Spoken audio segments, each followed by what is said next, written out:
বিএনপিতে ভাঙা গড়া চলছে। ঢাকা, চট্টগ্রাম সহ 4 মহানগরে বিএনপির কমিটি। দর্শক, কয়েকদিন আগেই কিছু কমিটি ভেঙে দেওয়া হয়, তারপরে বেশ বিরতি। পুনর্গঠন কিভাবে হবে, কাকে দিয়ে হবে, এই নিয়ে নানা রকম দলের ভিতরে তোলপাড় চলছে। ক্ষোভ আছে, অসন্তোষ আছে, উচ্ছ্বাস আছে, সব রকমই আছে দলের মধ্যে। যা হয় আর কি বড় রাজনৈতিক দলে, যখনই কমিটি গঠনের ব্যাপার থাকে, রদবদলের ব্যাপার থাকে, তখনই তার একটা ঝড়ঝাপটা চলে। সেই ঝড়ঝাপটাগুলো এখনো চলছে। সর্বশেষ যে খবর, আবারও ঢাকা মহানগর বিএনপির আহ্বায়ক কমিটি করা হয়েছে। যুব দলের সাবেক সভাপতি সাইফুল আলম নীরবকে আহ্বায়ক এবং বিএনপির ক্রীড়া বিষয়ক সম্পাদক সাবেক ফুটবলার আমিনুল হককে সদস্য সচিব করে ঢাকা মহানগর উত্তর বিএনপির 2 সদস্যের আংশিক আহ্বায়ক কমিটি গঠিত হয়েছে। রোববার বিএনপির সিনিয়র যুগ্ম মহাসচিব রুহুল কবির রিজভী স্বাক্ষরিত সংবাদ বিজ্ঞপ্তিতে এই তথ্য জানানো হয়। এছাড়াও ঢাকা উত্তরের পাশাপাশি দক্ষিণ বিএনপিরও আংশিক কমিটি গঠন করা হয়েছে। তাতে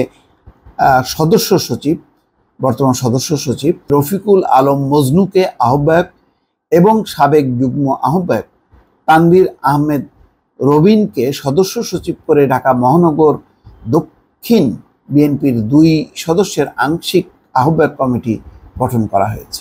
চট্টগ্রাম মহানগরে বিএনপির এরশাদুল্লাহকে আহ্বায়ক এবং সাবেক ছাত্রদল নেতা নাজিবুর রহমানকে সদস্য সচিব করে 2 সদস্যের আংশিক আহ্বায়ক কমিটি গঠিত হয়েছে। বরিশাল মহানগর বিএনপির সাবেক আহ্বায়ক মনিরুজ্জামান খান ফারুককে আহ্বায়ক, সাবেক যুগ্ম আহ্বায়ক মোহাম্মদ জিয়াউদ্দিন শিকদার জিয়াকে সদস্য সচিব এবং সাবেক ছাত্রদল নেত্রী আফরোজা খানম নাসরিনকে 1 নম্বর যুগ্ম আহ্বায়ক করে 3 সদস্যের আংশিক আহ্বায়ক কমিটি গঠিত হয়েছে। এর আগে গত 14 জুন ঢাকা মহানগর উত্তর, দক্ষিণ, চট্টগ্রাম, বরিশাল মহানগর কমিটি বিলুপ্ত হয়।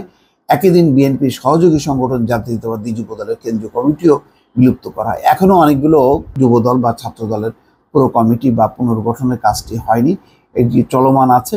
দলের ভেতরে নানা রকম টানাপোড়েন চলছে এগুলো নিয়ে। তবে আমি বারবারই বলি যে বিএনপির একটা সুবিধা আছে, বিএনপি যারা করেন তারা পদ পদবি না পেয়ে তাদের ভেতরে খুব অসন্তোষ থাকেন, কিন্তু শেষ পর্যন্ত তারা দলের সঙ্গেই থাকেন, দল থেকে সরে যান না। এইটা একটা বড় অ্যাসেট।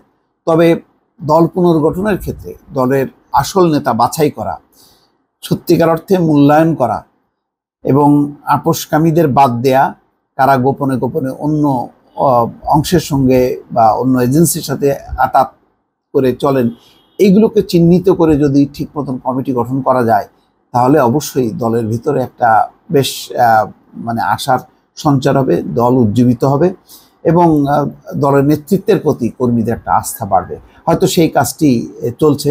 এখন গণমাধ্যম কর্মী হিসেবে আমরা সব কিছু জানি না, অনেক সময় আমরা হয়তো এই বিষয়ে বক্তব্য দিতে যে ঠিক প্রপার হয় না।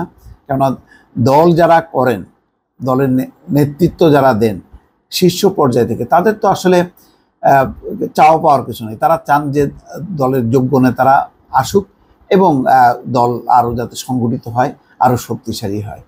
ফলে এই ক্ষেত্রে কখনো কখনো কোনো আলোচনা সমালোচনা আমাদের হয়তো সেটা ঠিক প্রপার হয় না। তারপরেও এই আলোচনাগুলো দরকার। একটা আলাপ আলোচনাগুলো না থাকলে দল স্থবির হয়, এক ধরনের স্বেচ্ছাচারিতা বাড়ে, এক ধরনের অন্য একটা মতও যে আছে সেই মতটাও তারা হয়তো খুঁজে পান না। ফলে সেই দিক থেকে আলাপ আলোচনাগুলো চলমান থাকা উচিত, কিন্তু নেতৃত্বের উচিত যে সঠিক তার মতন করে যোগ্য নেতৃত্বকে বাছাই করা এবং সামনে নিয়ে আসা। দর্শক, ভালো থাকবেন। আল্লাহ হাফেজ।